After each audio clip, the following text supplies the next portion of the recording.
All right, I just wanted to talk about how, like, in terms of, like, just the filmography, I thought it was pretty well shot. Yeah. I don't know, just, like... Definitely. It was kind of, like, it had a style where, like, they would do different close-ups of, like, you know, hands putting, like, quarters into a machine or something like that, and I like the style of how it was shot. Yeah, I agree. And I also like how it left things to the imagination a little bit like a book does. Like, it doesn't, like, you know, like the scene we were just talking about where she was on her knees and you weren't sure what she was doing and you were just, like, had to, like, just imagine how fucked up it was, kind of. Also, you don't see Van's reaction at all throughout the entire movie to what happens.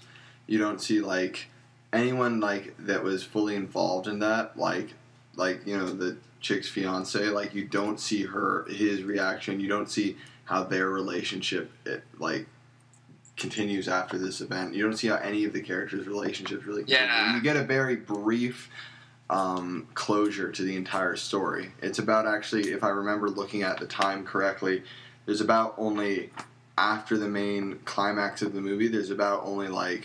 15 and 20 minutes. Like, 15 less, minutes, right? 5 minutes of closure before the credits. Yeah. Less, Yeah. like 5 or less minutes of, like, summarizing what happens afterwards. Yeah, So it really leaves you hanging.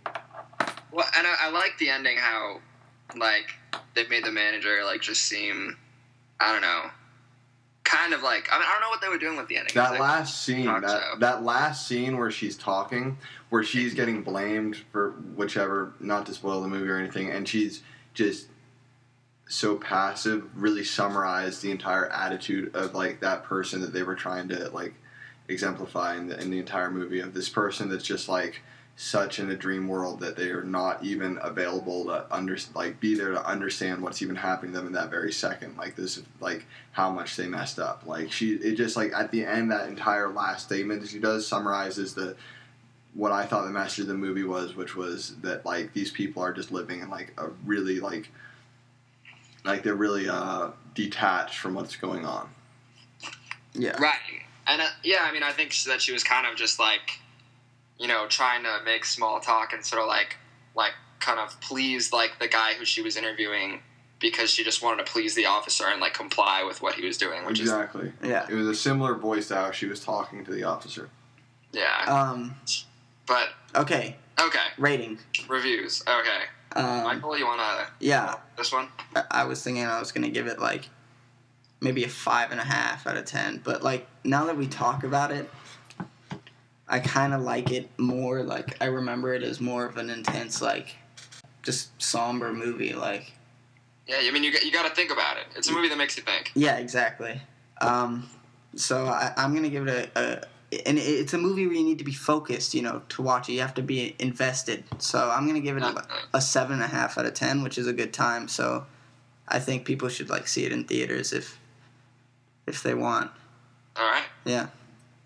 I'm going to have to agree with you, actually. I mean, I thought it was kind of a unique movie. I mean, especially because it's about real events, and you don't see this type of thing that often anymore. And it was kind of one of those movies that is kind of refreshing after, like, seeing so many superhero movies, and after reviewing The Expendables, it was just kind of a different pace. It was still really, like, high tension and, like, engaging, kind of. You, like, had to... It was kind of like an action movie in the sense that you, like, were on the edge of your seat the whole time. Well, yeah. In a totally different way. Yeah, of course. It's like a psychological thriller instead of an action thriller. Yeah, so I'm going to have to give it, I would kind of agree, a 7.5, maybe even an 8. Uh-huh. Kind of a low to mid good time. Remembering that a high good time is bordering on feature classic, so I don't want to get that close to it. But it's a low to mid good time. Okay. I definitely would recommend seeing it in theaters. Okay. I would actually more or less agree with you guys. I think... You totally sounded like you were not going to agree with us. Well, when I first watched the movie, I don't know.